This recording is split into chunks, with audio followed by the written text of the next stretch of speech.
ماں کے پاس پہلے اعضاء کاٹ کے بھیجے، ماں روتی رہی، لیکن جب سر کاٹ کے بھیجا تو ماں ہنسنے لگی اور سجدے میں گر پڑی، کہنے لگی ھذا الیوم الذی ارضعتہ، میں نے اس بچے کو اسی دن کے لیے دودھ پلایا تھا۔ سبحان اللہ۔ وہ حضرت صفیہ حضرت حمزہ کے لاش پہ آئی تھی نا، بھائی کی لاش کے 11 ٹکڑے تھے، بہنوں کو بھی بھائیوں سے بڑا پیار ہوتا ہے۔ حضور نے حضرت عبد الرحمن کو بھیجا، روکو اپنی والدہ کو، بھائی کو اس حال میں دیکھ کے، بہن ہے نا، کہیں صبر کا دامن نہ چھوڑ دے۔ حضرت عبد الرحمن کے کہنے لگے اماں آپ کو اجازت نہیں، حضرت صفیہ کو روکا، کہنے لگی بیٹا خود کہہ رہے ہو یا آقا نے فرمایا ہے؟ کہا جی آقا نے حکم دیا ہے۔ کہنے لگی بیٹا ایک بار پھر جاؤ میرے آقا کے پاس اور جا کے کہہ دو میں حمزہ کی لاش پہ ماتم کرنے نہیں آ رہی، میں تو حمزہ کے انجام پہ فخر کرنے آ رہی ہوں۔ سبحان اللہ۔ یعنی حضور صلی اللہ علیہ وسلم کے دین کے اوپر کٹنا، ادھر سے تیر لگ رہا ہے اور ادھر سے جو ہے نا اسی خون کو چہرے پہ ملا جا رہا ہے اور صدائیں لگا رہی ہوتی ہیں فزت ورب الکعبہ، رب کعبہ کی قسم میں کامیاب ہو گیا۔ سبحان اللہ۔ وہ سعد بن ربیعہ الانصاری رضی اللہ تعالی عنہ، بوڑھا صحابی، حضور نے فرمایا غزوہ احد کے اختتام میں بھائی پتہ کرو کہاں گیا، دیکھا کہ جو ہے نا زخموں میں چور پڑا ہے، کہا آقا آپ کا پوچھ لیں، کہا جا کے بتا دو انی اجد ریح المسک، زخم تو بڑے لگے ہوئے ہیں لیکن آقا کو بتا دو احد کے دامن میں زخمی حالت میں جنت کی خوشبوئیں سونگھ رہا ہوں۔ سبحان اللہ۔ اور کہنے لگے میری قوم والوں کو کہہ دو ایک کنکر بھی اگر آقا کی طرف پہنچا تو قیامت کے دن رب تمہیں نہیں چھوڑے گا، کوئی تمہارا عذر قبول نہیں ہوگا، جانوں کے نذرانے پیش کر دو اور میرے آقا کو کہہ دو اس زخمی حالت میں بھی اگر چل کے آ سکتا تو خدا کی قسم دیوانہ وار آپ کے قدموں میں پہنچتا، لیکن میں اس حالت میں ہوں کہ وہ تو حیات کی کشمکش میں ہوں۔ اللہ اکبر۔ وہ زیاد بن سکن رضی اللہ تعالی، حضور پہ ایک جتھے نے حملہ کیا اسی غزوہ احد کے موقع پہ، حضور نے فرمایا من یشتری لنا نفسا، کون اپنی جان کو بیچے گا ہمارے مقابلے میں، ہمارے لیے کون اپنی جان کو بیچنے کے لیے تیار ہے؟ زیاد بن سکن دوڑے، دیوانہ وار آقا پہ کے سامنے یوں دیوانہ بن کے کھڑے ہوئے، تیروں کی بچھاڑ آئی، پورے جسم میں جو ہے نا تیر پہ وسط ہو گئے، زخمی ہو کے گرے۔ حضور نے فرمایا زیاد بن سکن کوئی آخری خواہش؟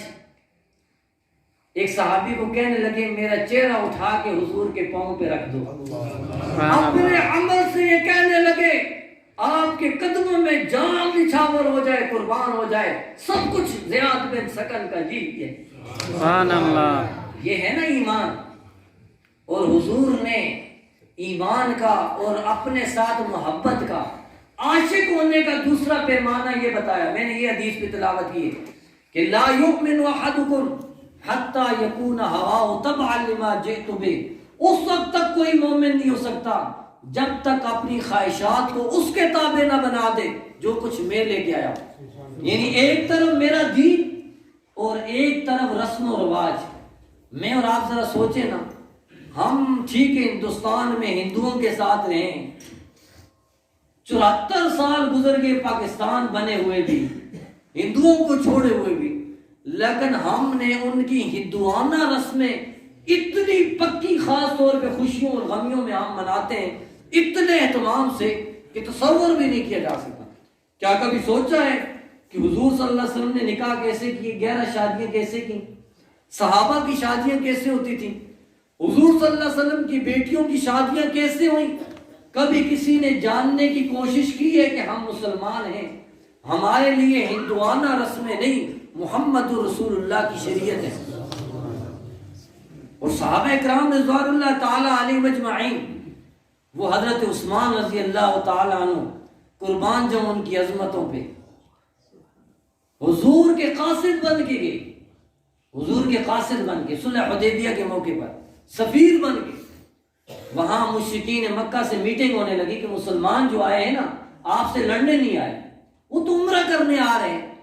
تو وہاں عثمان رضی اللہ تعالیٰ عنہ کی برادری کے دوسرے لوگ بھی تھے، انہوں نے کہا عثمان اپنی چادر تہبند نیچے کیجئے، کیونکہ آپ پینڈو لگ رہے ہیں، تہبند اوپر کر کے، چادر اوپر کر کے، دھوتی اوپر کر کے آپ جو ہے نا گوار لگ رہے ہیں، آپ سردار نہیں لگ رہے۔ سردار کی شان یہ ہے کہ اس کی چادر لٹکی ہوئی ہو۔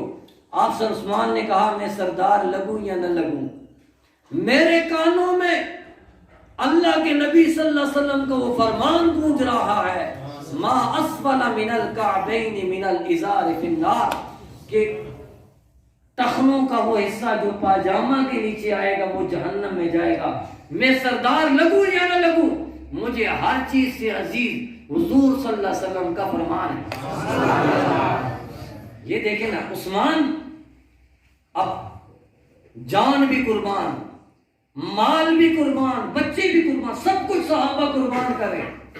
حضور اقدس صلی اللہ علیہ وسلم نے چندہ مانگا تھا جس میں حضرت عمر گھر کا آدھا سامان، پورا گھر کا سامان اکٹھا کیا، آدھا گھر والوں کے لیے اور آدھا حضور صلی اللہ علیہ وسلم کی قدموں میں لا کے نچھاور کر دیا۔ سارے صحابہ حتیٰ کہ سیدنا ابوبکر صدیق گھر کا سارا سامان لا کے حضور کے قدموں میں نچھاور کر دیا تھا، گھر میں سوئی بھی نہیں چھوڑی تھی۔ وہیں پہ حضرت عثمان رضی اللہ تعالیٰ عنہ، یہ ماشاءاللہ آپ ہیں تو ظاہراً یہ بستی غریبوں کی ہے، لیکن دل کے آپ لوگ ماشاءاللہ بادشاہ ہیں۔ ذرا حضرت عثمان کا واقعہ کہ اللہ نے مال دیا ہو اور عثمان جیسا دل دیا ہو تو پھر کیا کہنے۔ آج تک عثمان رضی اللہ تعالی عنہ کے اس عمل کے تذکرے، اس سخاوت کے تذکرے کیوں ہیں کہ اللہ کے نبی صلی اللہ علیہ وسلم نے فرمایا کون ہے چندہ دینے والا؟ دائیں دیکھا، عثمان دوڑ کے سامنے، آقا کی نگاہوں میں، آقا 300 غلے سے لدے اونٹ، 400 اونٹ قبول فرمائیے۔ حضور اقدس صلی اللہ علیہ وسلم نے سامنے دیکھا، عثمان سامنے آ گئے، حضور نے فرمایا کوئی اور؟ کہا جی 400 اور قبول فرمائیے۔ بائیں دیکھا، کہا کوئی اور؟ عثمان پھر بھاگ کے ادھر آئے، کہا جی 400 اور قبول فرمائیے، غلے سے لدے ہوئے اونٹ۔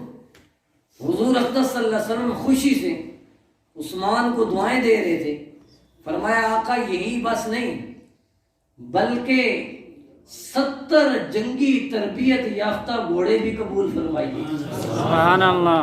پھر یہیں پہ بس نہیں، گھر بھاگتے ہوئے گئے اور بڑی ساری چادر بچھائی اور اس کے اوپر سونے چاندی کے، جن کو درہم اور دینار، یہ چاندی کا جو سکہ ہوتا ہے اس کو درہم کہتے ہیں، اور سونے کے سکے کو دینار، درہم دینار اور دنانیر ڈھیر لگا دیے، چادر چاروں کونوں سے پکڑی اور مشکل اٹھا کے آقا کے قدموں میں۔ اللہ اکبر، آقا یہ تو مال کیا چیز ہے، آپ جان مانگے تو جان حاضر۔ سبحان اللہ۔ اللہ کے نبی صلی اللہ علیہ وسلم نے جب دیکھا عثمان کی سخاوت کو اور کس طرح حضرت عثمان نے خرچ کیا، خوشی سے اس وقت آقا کے جذبات کیا ہوں گے، ذرا ان الفاظ کے مٹھاس سے، کاش آپ عربی جانتے ہوتے، آپ کو پتہ لگ جاتا کہ ان الفاظ میں کتنا مٹھاس ہے۔ مجھے قاری صاحب میرے استاد دعا دیتے ہیں، خدا کی قسم سینہ ٹھنڈا ہو جاتا ہے۔ بڑوں کی دعا، کوئی بزرگ دعا دے دے، کوئی بزرگ دعا دے، خوشی ہوتی ہے، اور جس کو دو جہاں کا دولہا دعا دے۔ اور دعا کے الفاظ کیا ہیں؟ دعا کے الفاظ کیا ہیں؟ فرمایا اللہم رضیت عن عثمان فرض عنہ، خدا بندہ میں عثمان سے فرض پہ راضی ہو گیا ہوں، تو عرشوں پہ بھی میرے عثمان سے راضی ہو جا۔ اور اللہ کے نبی صلی اللہ علیہ وسلم پہ خوشی کے مارے ان سکوں میں انگلیاں چلا رہے ہیں اور ساتھ کیا کلمات کہہ رہے ہیں۔